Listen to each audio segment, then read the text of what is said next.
Alright, hey guys, here we'll go for video number 2.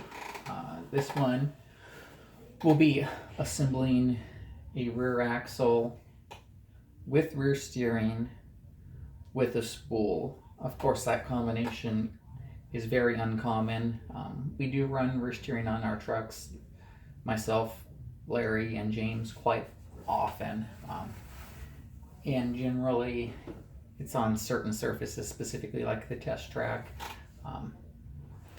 And when you run the rear steering, you can get away with the spool, which on our track makes the trucks actually drive out of the corners much harder and much faster. Not normally what's recommended, either rear spool or rear steering for most people, and the most generalized application, diffs front and rear the best way. And of course, the spool makes it a little bit simpler to put the rear end together. But we'll start here. Building a diff, or putting the spool together. I'll show you how we recommend to use Loctite to make sure, especially when you're running aluminum rear end housing, which is very highly recommended to do, and we'll explain a bunch of the reasons why is that. But first I'll start with Loctiting everything. Generally, we like to put Loctite actually in the holes. You want to use blue Loctite. You can get it obviously at your local auto parts store. Most hobby shops will carry it. Like this one comes from TLR, Team Losi Racing. They sell it. I know Associated sells it. Pretty much anyone you can get it for. But what I'll do is we'll put, and you can see there's monster trucks from the Monster blog going on in the background on TV from the 4-wheel jamboree at Indy. But we'll put Loctite actually in the holes. This way it penetrates into the threads instead of trying to put it on the screw threads.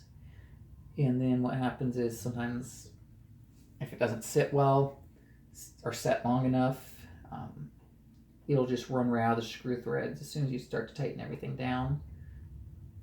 And sometimes I'll usually put it on both even at the same time. That way you make sure you have enough on there. You don't need it.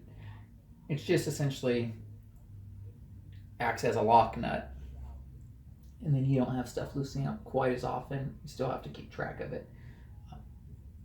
So we'll get it in all the holes that we're going to put screws into.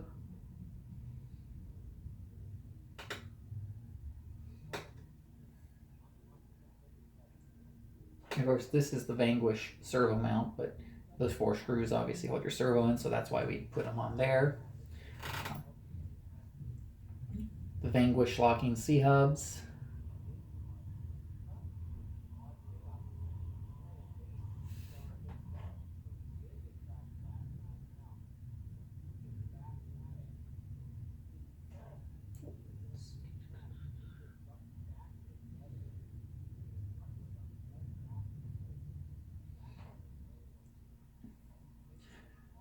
A lot of reasons why we choose the Vanquish parts.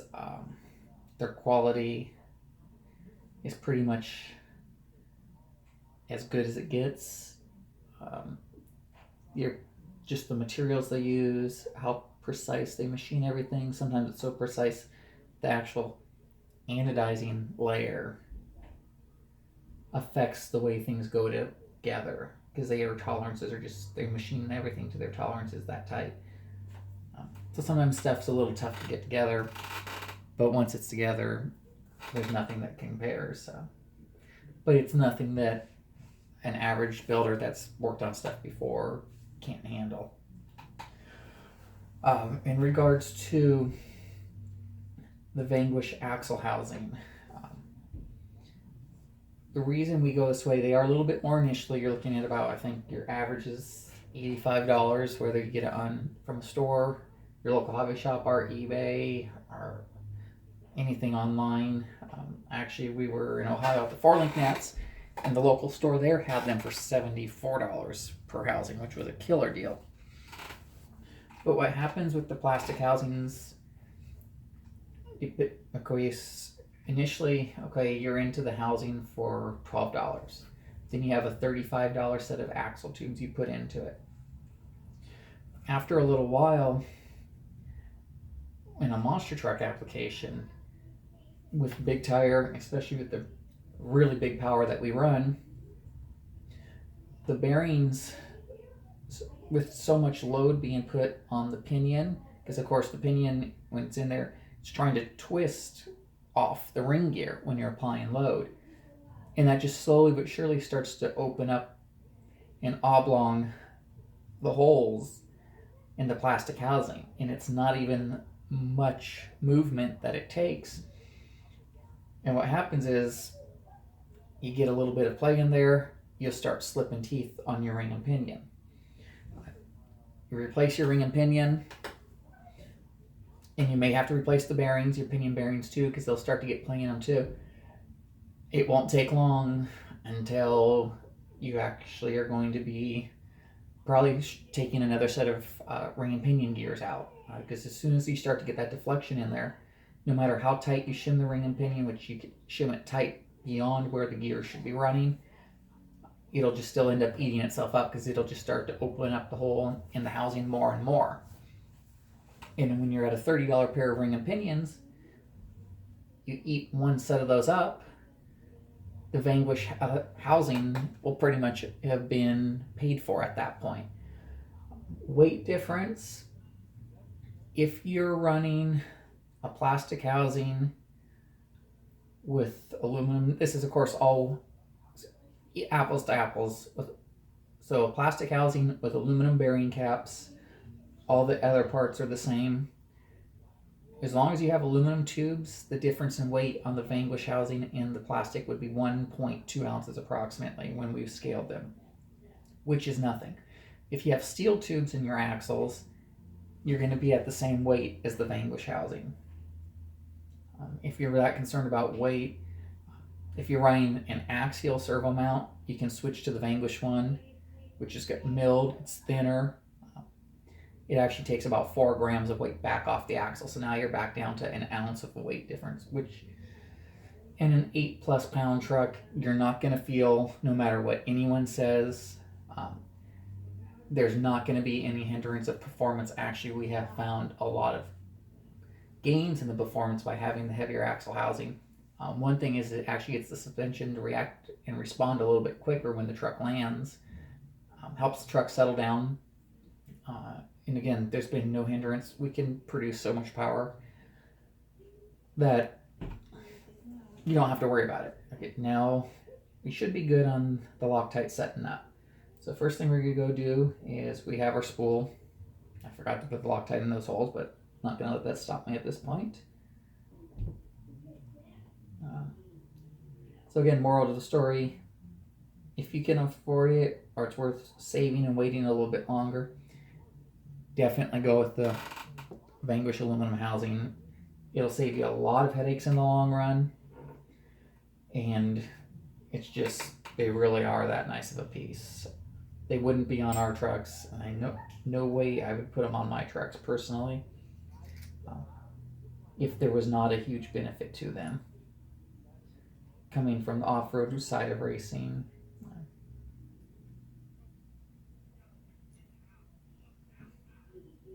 but yeah, you'll have tremendous more durability, a huge amount more durability when you put those in there.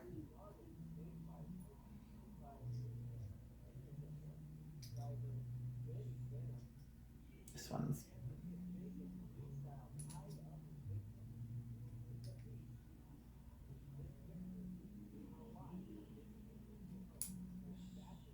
making sure everything's lining up good. I'll put the screws in crosswise to start out.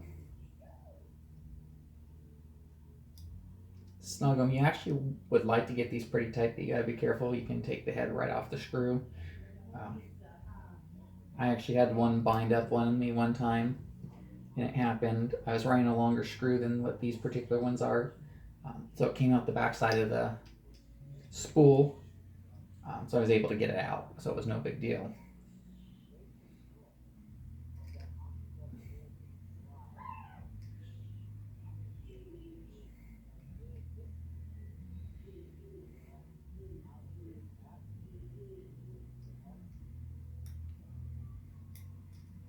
You know, make sure they're snug down pretty good. But you see, you just use 2 fingers. You don't want a whole hand because that's when you can get a whole lot of load on it.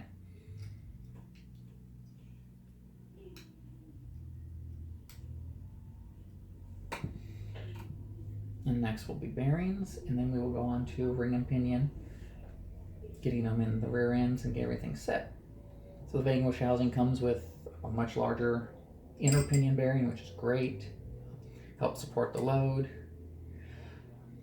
And then we'll put the outer bearing, which these are usually machined, and they sometimes will even fall right back out, which is perfect machining, but this one is spot on like usual from the Vanquish products. Gotta get some grease out.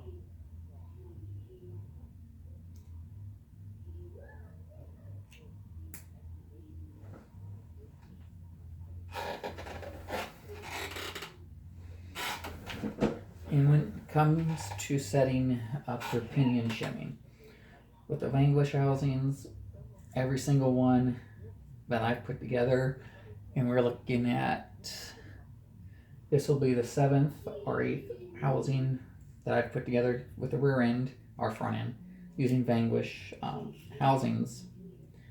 They've all been machined to where you need one approximately 11,000th shim. They're 5mm inner diameter, of course. You can get these shims from pretty much any company that makes stuff for the racing side of RC for sure. Team Lowe's Racing, OFNA, they sell shim kits. So it's a super small, super thin shim. And again, every single one I've used has been shimmed the exact same. So I'll put one shim there to start. So get the pinion dropped in. And I'll always check it before I grease anything. I'll always check to make sure the pinion lines up. Now, the one thing I do recommend is when you're installing the spool or the diff into this housing, because everything's machined so tight.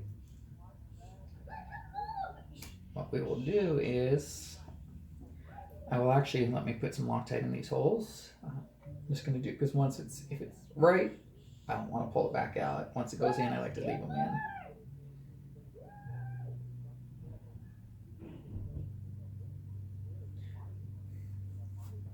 But I'll actually grease the bearing caps, which are also more on these housings. The way Vanquish has it set up, you're not just doing a bearing cap like on the standard AR60. As you can see, it's actually a bearing retainer. So it makes things even stay more precise and a much tighter tolerance in the housing, which just helps keep everything like a square where you set your pinion depth in your gear lash. It'll stay there. We've tried to beat them up, and so far they've been great. I'll take a little bit of black grease, same grease I would use on my gears. Put a little bit.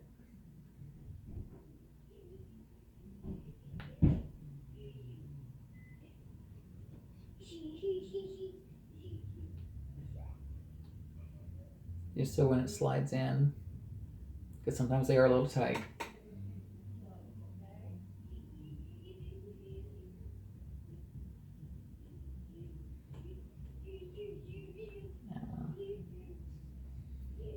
This way it should be good to go.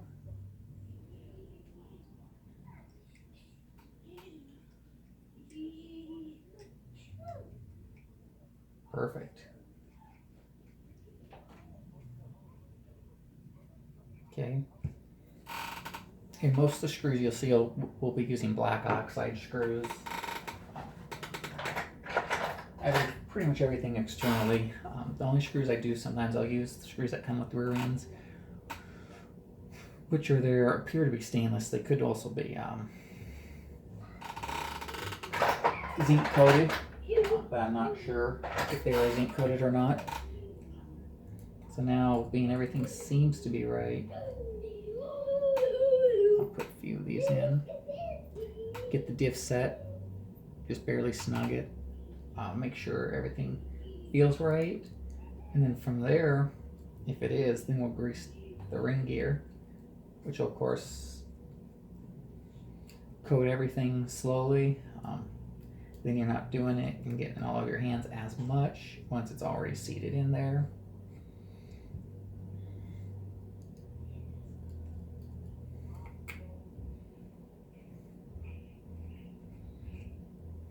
Right now it's got Larry Swim throwing down a pretty good freestyle from Indy in Bigfoot 21.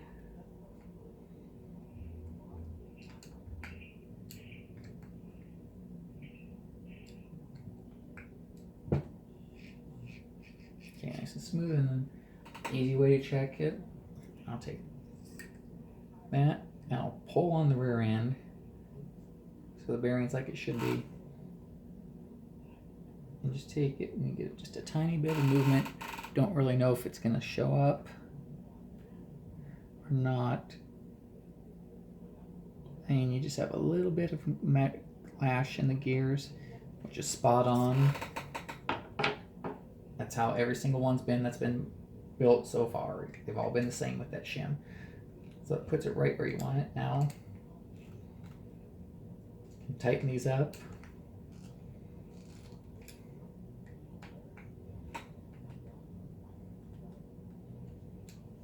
Everything's perfect. Now it's time to grease the gear.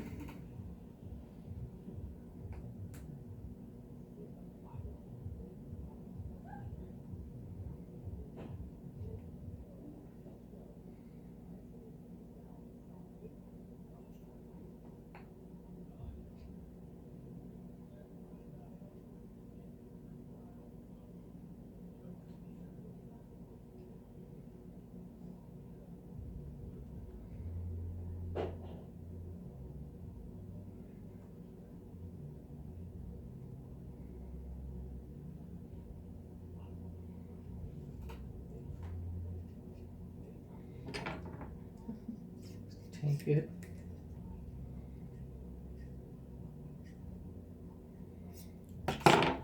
Get a couple of rotations in the rear end.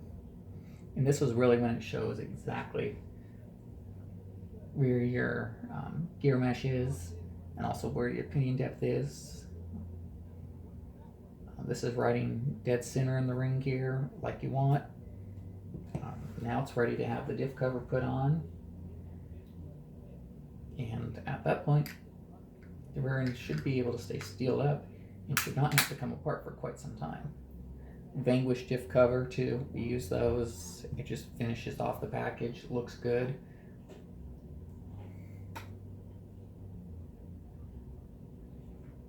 Now these holes are so small, so a lot of time I will just Loctite screw the thread on the screw on these ones. Usually I will run an electric screwdriver, but in this case, this way I don't have to talk over it when giving you guys any information. And I always do get the screws in so everything stays square, everything lines up, you know, there's no issues.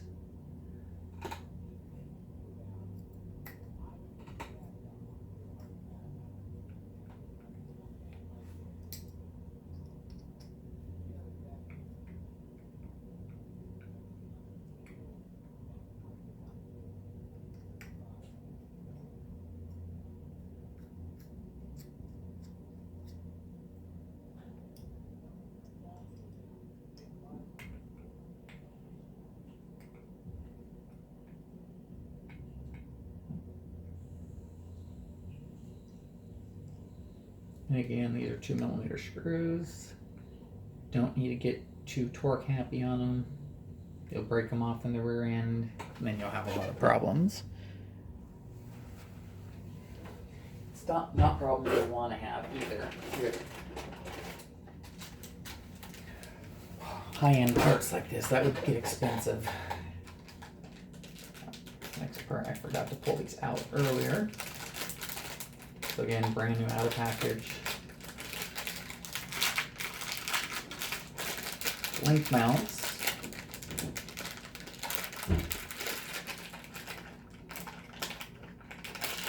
And as you can see,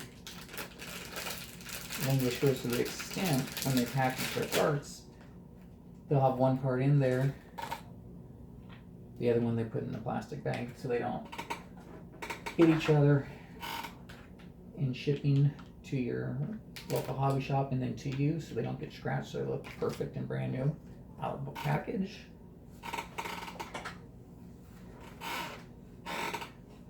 Now we'll put the link mounts on. With the link mounts, even though you'll probably see every other screw on the rear end housing from me, when I do them black, the link mounts, I will use the screws again that come with the housing. This way, if a screw ever comes loose, you'll actually see it. If it falls out of the truck, I mean, should be nut and bolting the truck and making sure everything's good. But this way, with everything being black in the housing, you have black housing, black link mounts, and of course you have black rod ends. Something stands out a little bit here.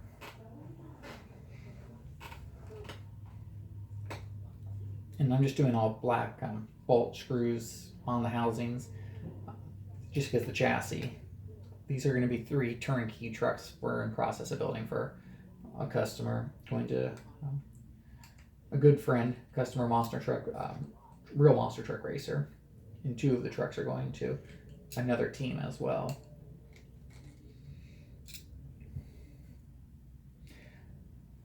Link mounts on the Warpath. We run our link mounts upside down of what's standard from Axial. Axial actually has theirs on their trucks this way, the longer sides up on the top. Ours are flipped to allow us to position our lower links where we needed them on the chassis for clearance with the transmission and also the motor plate more than anything. Otherwise, it doesn't really affect a whole lot, but that's the reason we flip them this way, is we would actually have to move our motor further back in the chassis, which would move the whole transmission further back in the chassis, and that would change the balance of the truck.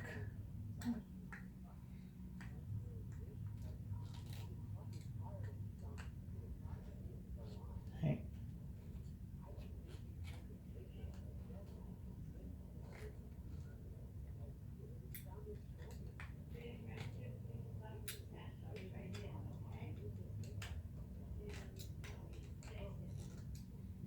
Okay, link mounts are on.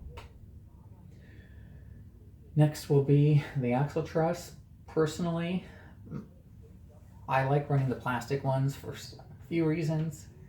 There's something that gives a little bit if need be, and actually when you tighten it down, the ears on it clamp down on the rod ends and actually tighten up the rod ends in the housing. Because there'll be a tiny bit of side-to-side play just because the way everything fits with the rod ends we use. This just clamps everything in place and locks it solid, where you would probably have to run a washer, a shim essentially.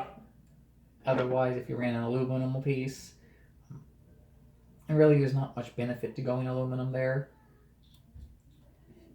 So we just stick with the plastic ones. Knock on wood, we haven't had one fail in a couple years we've been running the trucks now. Now we go shoulder screw on that.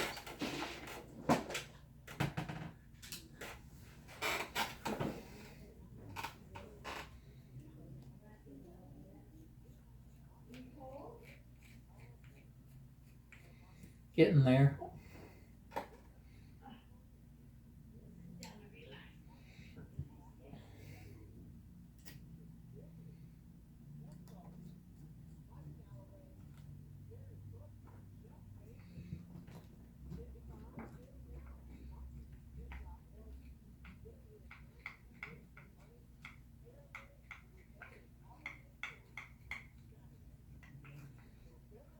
Normally I use, if they're even available anymore, this particular lithium ion electric screwdriver from Craftsman. You run it on setting number 2, then of course run your MIP tips.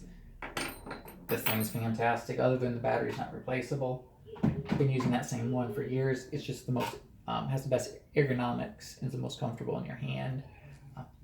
Battery's about dead in that one, and I'm probably going to get a Makita just to get a high quality one, so it's good for life. But that thing actually has been fantastic. And that's normally what I would use. And that's what I use when I'm assembling chassis as well.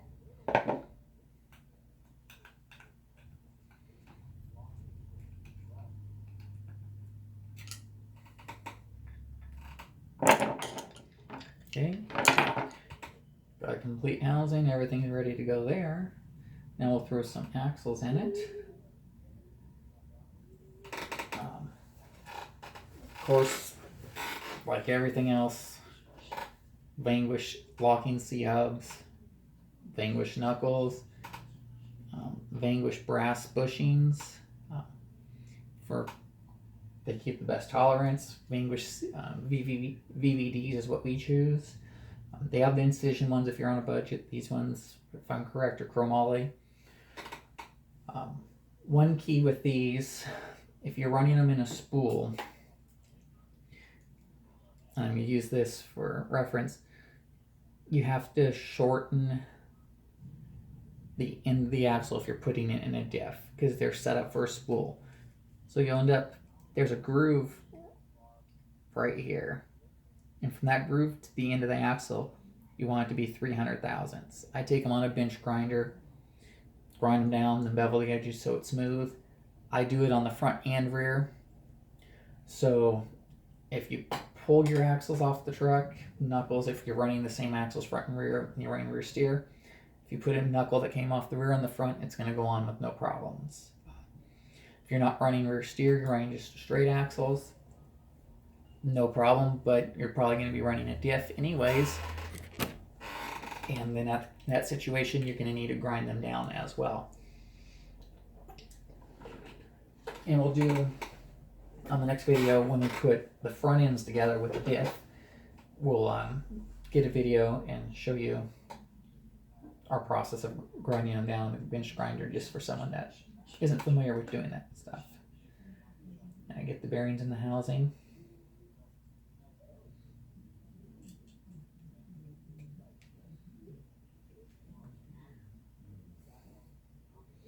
Make sure everything's set before you put these in, because they are very hard to get out once they go in. Time to get the locking C-hubs on.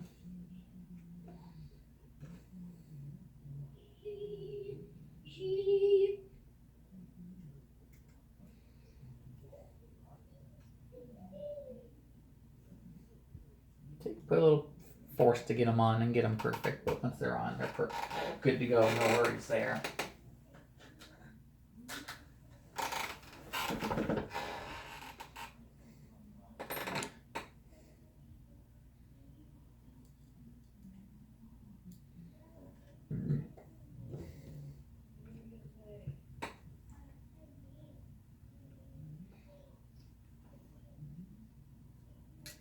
Perfect, these will be good to go.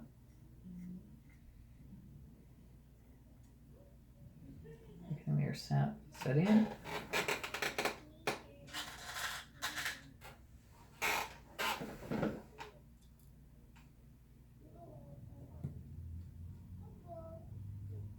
And just when you're screwing stuff in the aluminum, you shouldn't have to force it. Sometimes you have to push hard to get the knuckle onto the axle so everything's seated, but you should just be able to spin it, as you see, by hand. And obviously the screw drop just fall right in place. If it does not, be careful, back out, regroup, take a look at it, see what's going on. You don't want to take the threads out on a brand new housing again, of course, and that'd be a big bummer. You don't want to be throwing $86 away or whatever deal you get on a housing, or if you can use someone else's, which we just, like, of course, we recommend the Vanquish stuff. Okay, let's get these knuckles locked in place.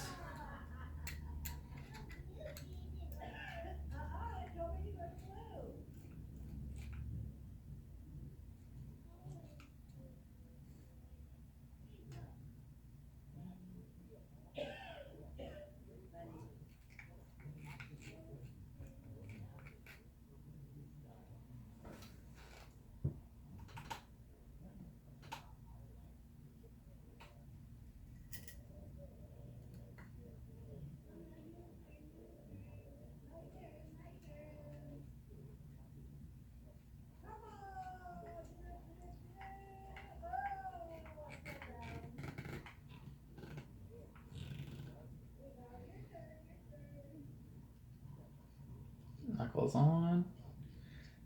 Good to go.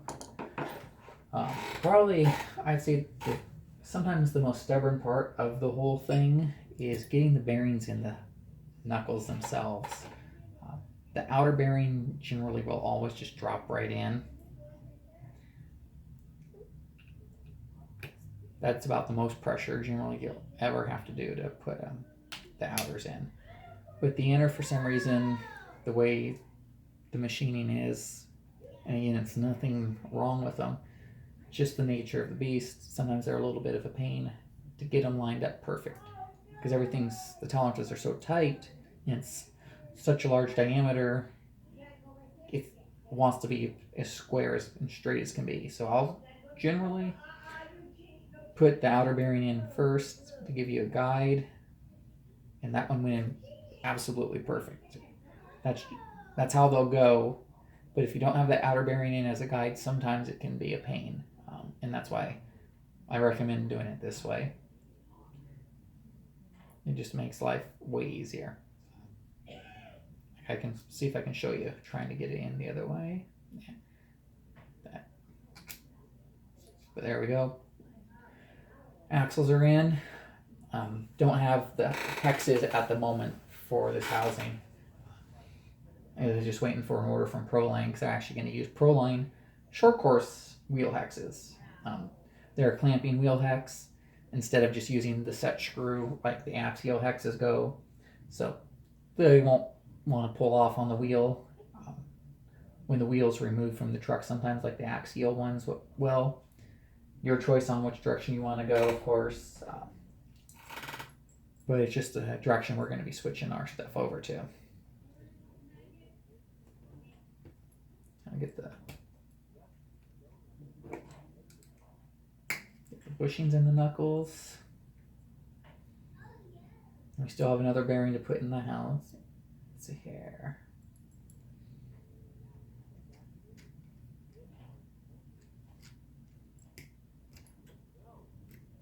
Perfect.